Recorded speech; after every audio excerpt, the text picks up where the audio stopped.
রাশিয়ার পাল্টা হুঙ্কার ট্রাম্পের হুমকির জবাবে। ভারতের জন্য আমেরিকার সঙ্গে লড়তে প্রস্তুত পুতিনের রাশিয়া।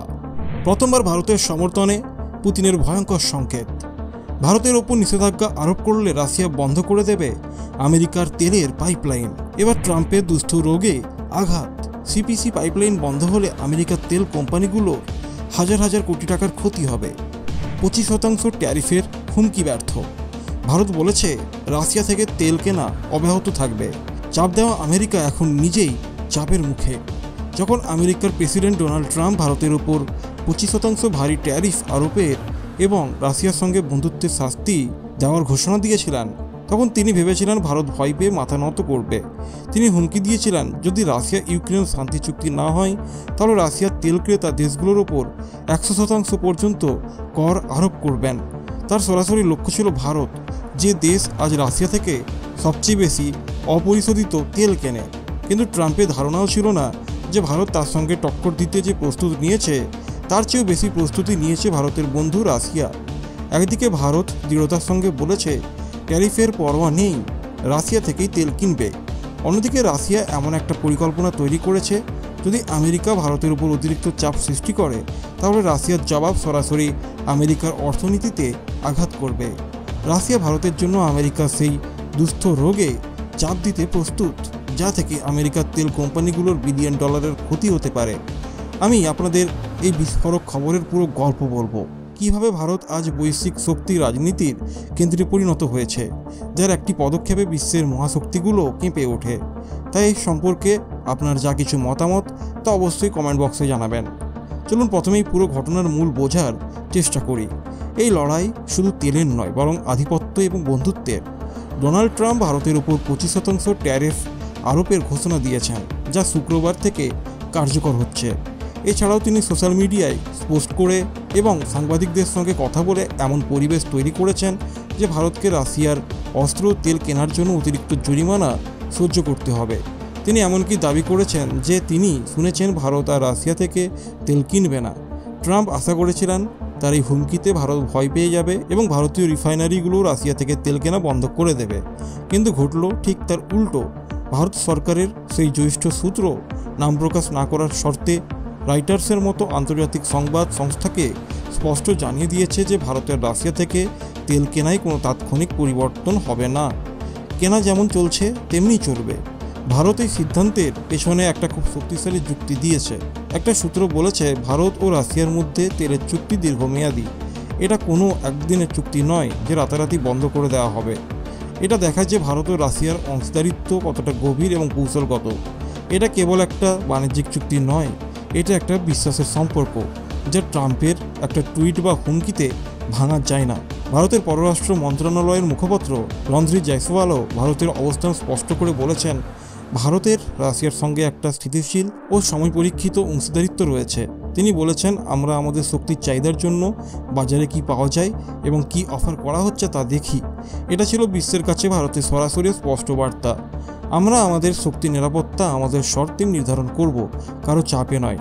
এবার আসি এই গল্পের সবচেয়ে বড় এবং রোমাঞ্চকর মোড়ে, যা আমেরিকার শিবিরেও হইচই ফেলে দিয়েছে।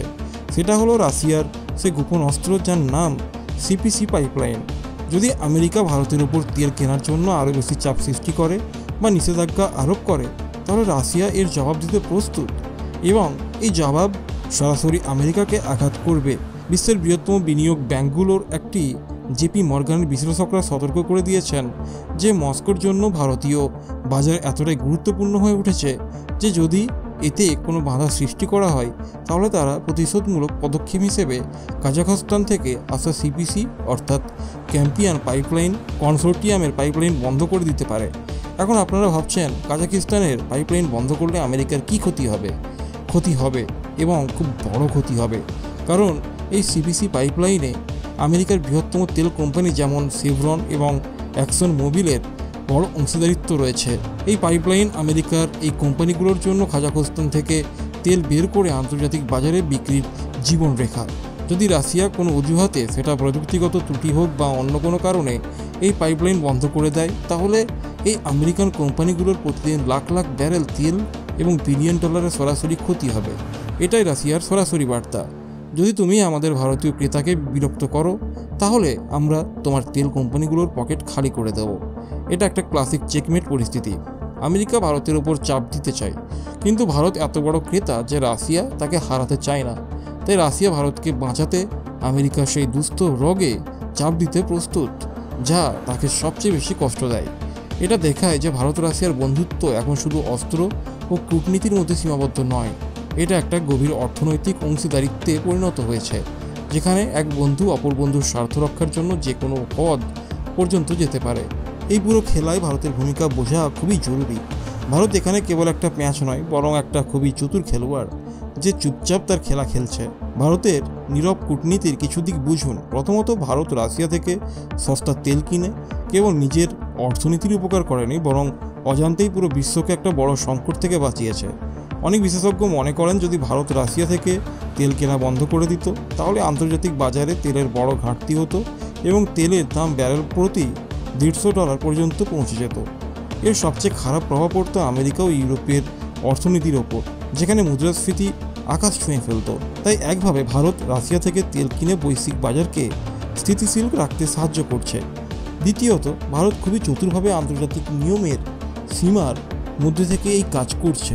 ভারত ইউরোপীয় ইউনিয়ন এবং G7 দেশগুলো রাশিয়ার তেলের ওপর আরোপিত মূল্য সীমার নিচে দামে তেল কিনছে। এর মানে ভারত পশ্চিমা দেশগুলোর নীতির প্রকাশ্যে সমর্থন করছে, কিন্তু নিজের লাভের চুক্তিও করছে।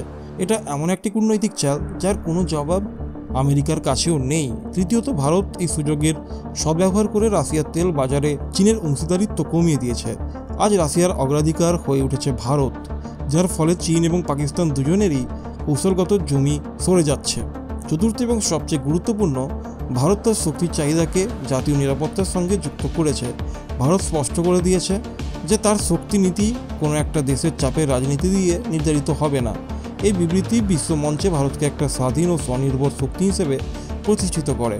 ভারত ট্রাম্পের সোশ্যাল মিডিয়ার বিবৃতির জবাব টুইট দিয়ে নয়, বরং রাশিয়া থেকে আসা তেলের ট্যাঙ্কারের নতুন চুক্তি দিয়ে দিচ্ছে। যেখানে সবাই কথা বলে সেখানে ভারত চুপ থেকে কাজ করে। অর্থাৎ ভারত আজ শুধু একজন ক্রেতা নয়, বরং একটা কৌশলগত ভারসাম্যকারী শক্তি হয়ে উঠেছে, যার ছাড়া বৈশ্বিক রাজনীতির গাড়ি এগোতে পারে না।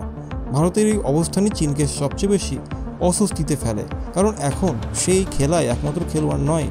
ভারত এখন রাশিয়া থেকে অপরিশোধিত তেল কিনে তা নিজের রিফাইনারিতে প্রক্রিয়াজাত করে পেট্রোল ডিজেল তৈরি করে বিশ্বে রপ্তানি করছে। আর মজার বিষয় হলো, এই পরিশোধিত তেলের একটা বড় ক্রেতা হলো ইউরোপ এবং আমেরিকাও। অর্থাৎ যে দেশ ভারতের উপর চাপ দিচ্ছে তারাই পরোক্ষভাবে ভারত থেকে তেল কিনতে বাধ্য হচ্ছে। এখন আপনার এই বিষয়ে কী মত? ভারতের কি এভাবে আমেরিকার চাপের মুখে রাশিয়া থেকে তেল কিনা চালিয়ে যাওয়া উচিত, এবং রাশিয়া কি সত্যিই ভারতের জন্য আমেরিকার সঙ্গে সরাসরি টক্কর নেওয়ার ঝুঁকি নেবে?